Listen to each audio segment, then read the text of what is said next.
Hello and welcome to the Michael Mamas Show. I'm your host, Michael Mamas, and we're coming to you from Mount Soma, home of the Sri Someshwara Temple in the mountains of western North Carolina.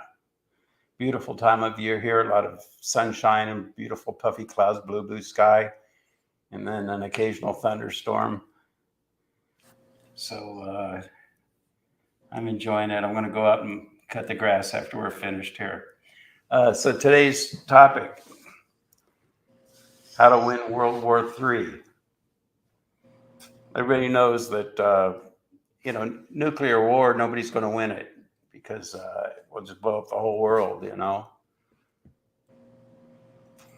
So what's going on in that regard? I think arguably you could say we are in World War III, and arguably you could say that it started shortly after World War II. And I've cited this before, but like Nikita Khrushchev at the UN, when he was pounding his shoe on the desk and saying, "We will bury you," and they were going to attack the United States from within. And it's actually been going on since then. And,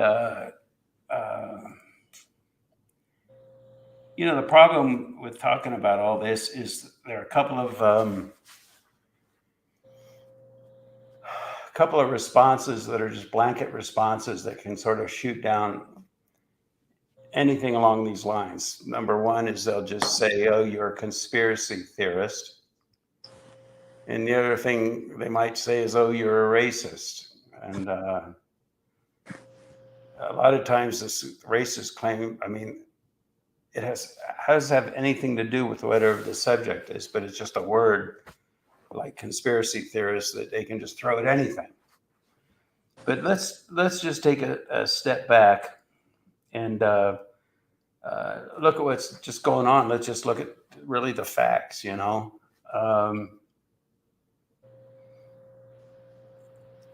Saul Lewinsky, I think it's worth mentioning him again. This was, I don't know, how long ago was that, Scotty? 70, 80 years? I know that the Clintons liked Saul Lewinsky. I think Hillary, didn't she write a thesis about him or something like that? Yeah. Anyway, he was the guy who originally, I think, came up with the idea that, never let a good crisis go to waste. And he talked about different ways of undermining the country or, kind of doing a behind the scenes sort of a takeover of the country. And then makes you think of this Khrushchev quote, infiltrating from behind the scenes. And then there was this guy, what was this guy's name? Vivek, I forget. Anyway, he wrote the book Woke Inc. That book, I haven't read it. I just heard him talk about it a few times. But it's a worthwhile topic. And I think he's very articulate and clear. And I think correct about the things that are going on. So let's just speak hypothetically, though, if you want. And if you knew that, out and out full-fledged nuclear war isn't an option, and if you were a superpower and wanted to take over the United States, for example, how would you do it? Well, you'd infiltrate.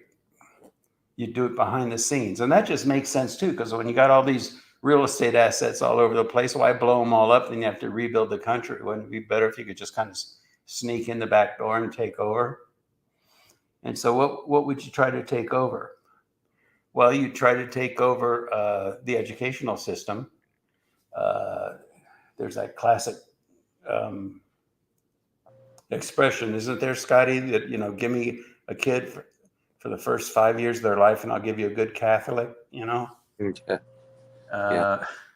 And that's the idea. If you can take over the educational system, infiltrate that, then you've got a bunch of followers after they grow up, and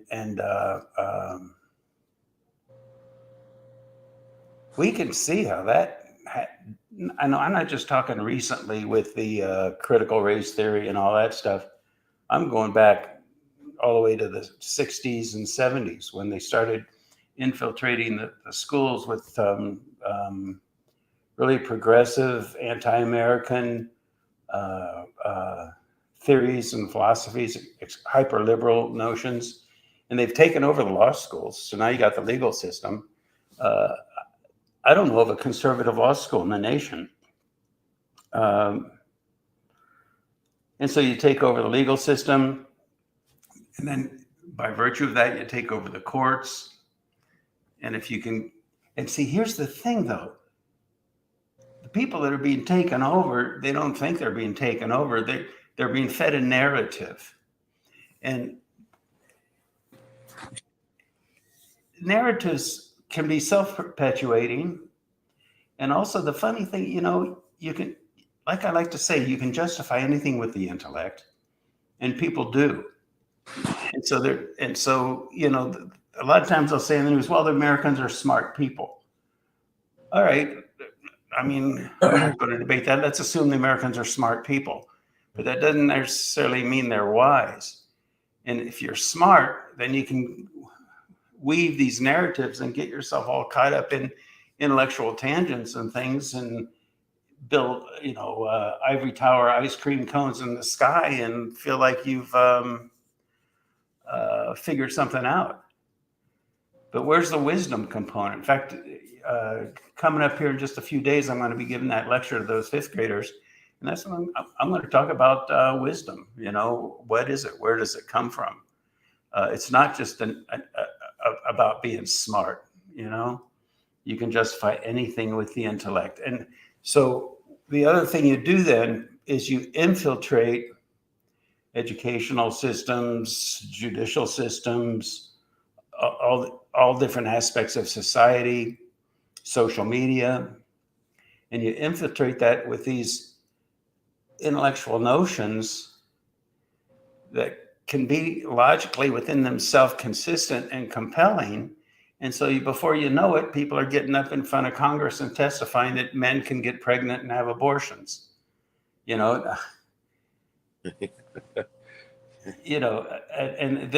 All of these things get built on logical, in quotes, narratives, but people get carried away with them. Yeah, okay, they're smart, they're logically consistent within themselves, but where's the wisdom in it?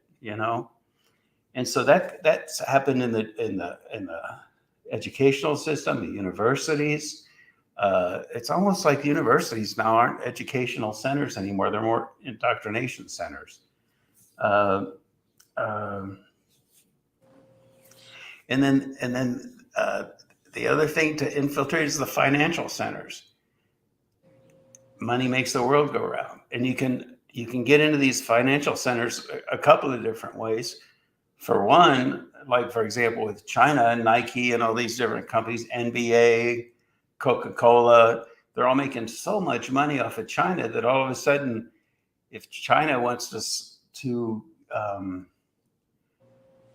slip a narrative into the financial system, and you play ball our way, or we're not going to deal with you, they're going to play ball that way just because they can make billions of dollars off of it. And a lot of the corporations in the United States are doing that. And so that's one way. The other way to affect the financial system is like what we talked about previously about the Occupy Wall Street movement. So you get this kind of woke mentality, and they become masterful. There's an art. Not just Saul Alinsky in that, but the whole movements in various countries, China, Russia, where they and they've developed it into a fine art in the United States through social media, where you kind of start to manipulate the mentality of the people. There are even books about that. Basically, it's the art of mental manipulation of the masses. And so that's another way in. And then if you can get them to be anti-Wall Street, like with the Occupy Wall Street movement, and they go in there and then they start negotiating with the big companies, do it our way or we're going to boycott all your stores and picket all your stores. Now all of a sudden you've got a real death grip on the culture. So it's a matter then, you see, of not dropping bombs or nuking Washington, D.C. or anything like that, but it's a method of infiltration. And the other thing to infiltrate again is the government systems. If you can hook a senator or a congressman or a president or whomever, and how can you do that? Well, the easiest way is money. Money is a great temptation, and that's being done. You know, a lot of these politicians are making tons of money off of China, and I just soon not name names. I think if you watch the news at all, you know who those people might be. But it comes down to bribes, blackmail, also threatening and intimidating people. All these things are in the works, and that's how you declare. That's how you proceed to wage World War III. You see, and that's what it's. You know, call it conspiracy theory if you want, but if you just look at what's going on in the country, you can't justify these things any other way. That's the only way it makes sense. The whole thing about the southern borders, the infiltration of drugs.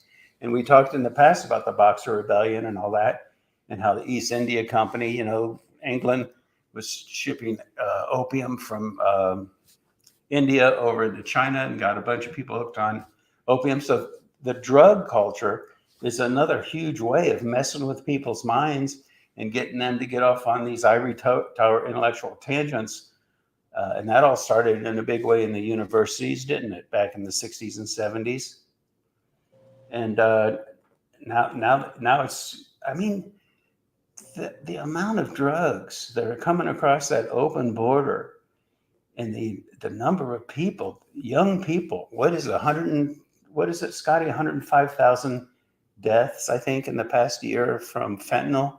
Yeah, I mean, it's it's just horrific, you know.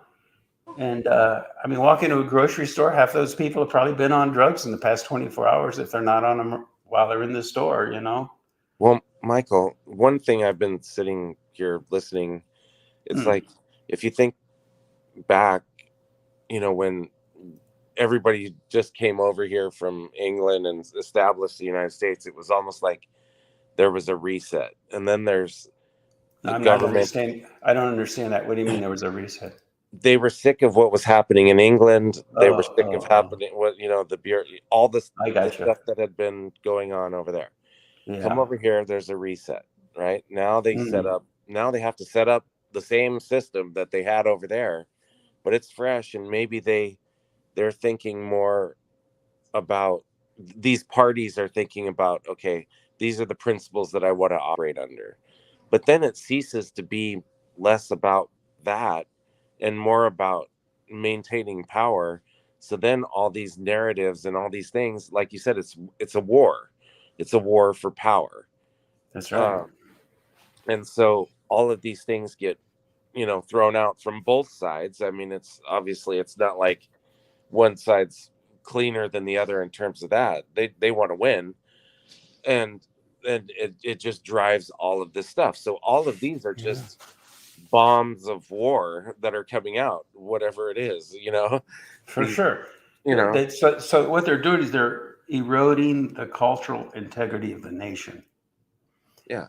And you know, and what's one of the things they attack? The Constitution. The Constitution is a great document, but I mean, that got deviated. The whole Roe versus Wade thing. I mean, if you're pro-abortion, anti-abortion, that's it, on the level we're talking now. It's not the point. It's that there is a due process. There's a process that is due to the nation, and they didn't follow it, you know, and they should have, but they didn't. And so then what happens? Intellectually now they turn around the narrative to attack the Constitution, to undermine the Constitution. A popular way to undermine the Constitution is that when it was originally written, what was it? The blacks just had 4/5 of a vote or whatever at some point. And so slavery was okay. And so,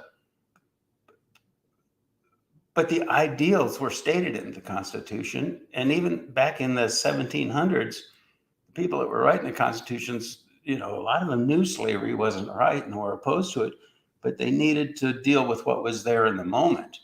But see, now people are turning that around and saying, well, see, the Constitution's no good because it allowed slavery.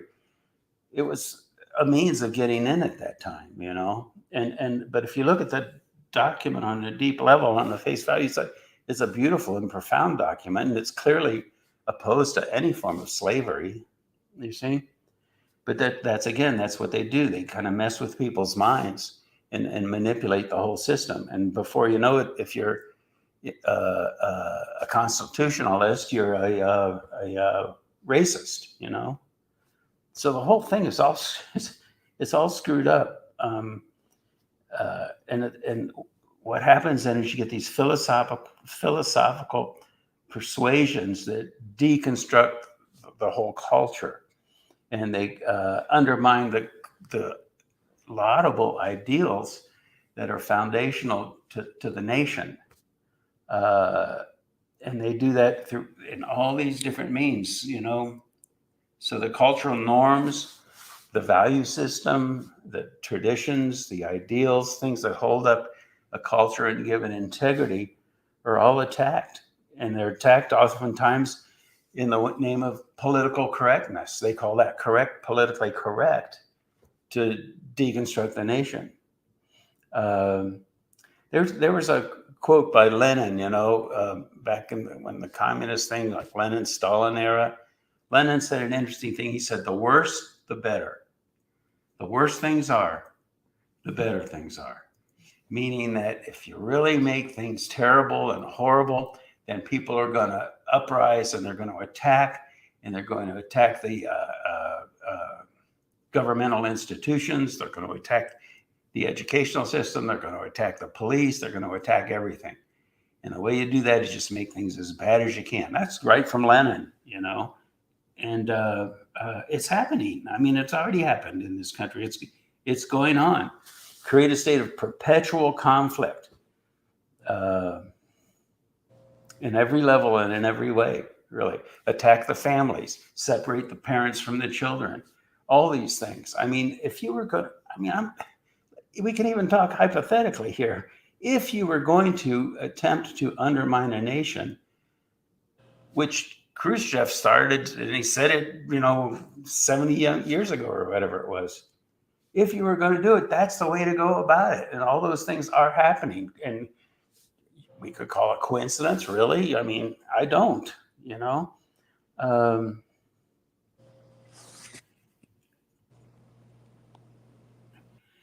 Somebody was saying to me just the other day about just something really crazy that was going on in their kids' school, And they said, well, maybe the world is just changing. Maybe I'm just not changing with the world, And I said, you have to go with what you feel deep inside your heart and your soul, and not go with what other people are telling you should feel deep within your heart and your soul.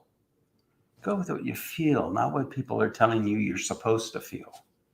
Because wisdom isn't just intellectual. It's the integration of the intellect with those deep, heartfelt feelings. And now those deep, heartfelt feelings, especially in the world, the way it's working, aren't as easily accessible as one might think. Why? Because we've got all these narratives infiltrating, and people are jumping on board, and they get the narrative, and oh yeah, that's it. And so, men can get pregnant and all that kind of stuff. And so they lose touch with that finer fabric at the depth of their being, and their emotions start to get entangled with these narratives and these convictions, and people get to the point where they don't know which way is up anymore. Okay? So the question now, we could go on and on about that whole thing, and we could call that the assault or the attack, the waging of the Third World War. But now let's take a look at how to defend. How do we defend against that? How do we prevent that from happening? Number one is just the light of awareness. People need to become aware that that's going on. And I think that is happening. And I think particularly things that really triggered that strongly were the infiltration of the schools when they started messing around with people's kids and really trying to put a wedge between children and parents. That really created an uprising. And now with inflation and all this, it's shining a light on just how dysfunctional this whole thing has become. Okay. Also, just the understanding of, we have to get to the point where we distinguish between smart and wise. We need to start accessing our wisdom, our common sense. What is common sense? If you look it up in the dictionary, they don't know. They say common sense means wisdom. And if you look up wisdom, they say, well, wisdom means common sense. Common sense means there's a level of being, a source of harmony. Religiously oriented people would say it's God, but you don't have to. If you're not religious, you can still get that there's an underlying foundational understanding of life and its true nature that's common to all people. It's a common denominator. And so common sense means accessing that level of your being, which can lie much deeper many times than emotions and how they get stirred and convoluted. And now even a finer level of common sense, a more refined level of common sense, what is that? That's called wisdom. So if we can just start to access our common sense, not abandon what we're really feeling because some people out there are telling us how we're supposed to feel. But see, that's tricky too, because what we're feeling, we have to go deep. It can't be feelings based on our own indoctrination. It's got to be feelings of life beyond indoctrination, beyond narratives, finding that level that transcends thoughts and emotions, even though then, things start to move right. Our thoughts and emotions should be born from the place of wisdom within. But now these days, with the narratives and all, our thoughts and emotions overtake us and even suppress the inner wisdom, the inner common sense, the inner divinity. And we start believing that, men can become pregnant. I get that. Oh, yes, of course. And to say that's not true is, how would they put it? Anyway. So anyway, it's about becoming discerning and create. And see, then what happens? If you can get a nation then to take a look and shine a light and have awareness around this, then there becomes a coherence, a cultural integrity, and upholding of that, and the notion of unity within diversity. It doesn't mean we all become the same. It doesn't mean it's just one big homogenous country. There was a guy who came to my house because something was broken. He had to fix it. And he was a great man. He was from the Caribbean, black guy. And just the way he spoke and the things, I mean, and it was clear. He had a world that was miles apart from my world. I mean, we did not live in the same worlds, but nevertheless, we could so well communicate through the means of that common denominator of understanding of life, and it was a beautiful thing. And he's a great man. But there was clearly unity there, and it was clearly in the midst of diversity. He comes from a very different culture than I do, and it was a celebration, really. I mean, we really liked each other and respected each other and respected our own integrities, you see. And so what happens then is if there's a unity in that level, that common sense level, that wisdom level, and then that forms a unity within the midst of diversity. And that creates then an invincibility. And that's how you win World War III, And it has to be based not on narratives, not on indoctrinations, but on deep-rooted human integrity, inherent in our own true nature. They call them inalienable rights, This is a crazy time. And one thing I've noticed is that I have to keep reminding people, this is a phase transition we're going through. All this craziness, and it's like World War III cropping up everywhere and all different levels of life, because I have to say, hearing my own words in this podcast, I can understand how people are going to hear that and say, well, this guy's a conspiracy theorist. He's way out there. And maybe then the right way to present this wasn't to say World War III, even though I do think there's truth to what's going on there. East India Trade Company did it to China with opium, and now it's being done to the United States with fentanyl, and those things are real. They deconstruct the moral integrity of a culture. But nevertheless, taking a step back from all of that, taking a step back from, is there a World War III, or is there not, or is there a plot to overthrow the country, or is there not? Taking a step back from all of that, one thing for sure, we're in a phase transition, and it's a crazy time. When water gets colder and colder and colder, right before it turns to ice at 32 degrees, it becomes highly turbulent. We're in that turbulent time now, and we're transitioning into a place of real common sense, real unity in the midst of diversity, harmony among human beings, world peace. That's where it's going to come from. That's where it's going to come from. And really, that's what I'd like you to take away and think about with respect to this podcast. And that's all I got, Scotty, unless you have something you want to add. No, I think that's good. All right. Well, thanks for listening, everybody. And keep in mind that I like to say, I didn't say everything right. I didn't say everything perfectly. I never will. I'll do my best.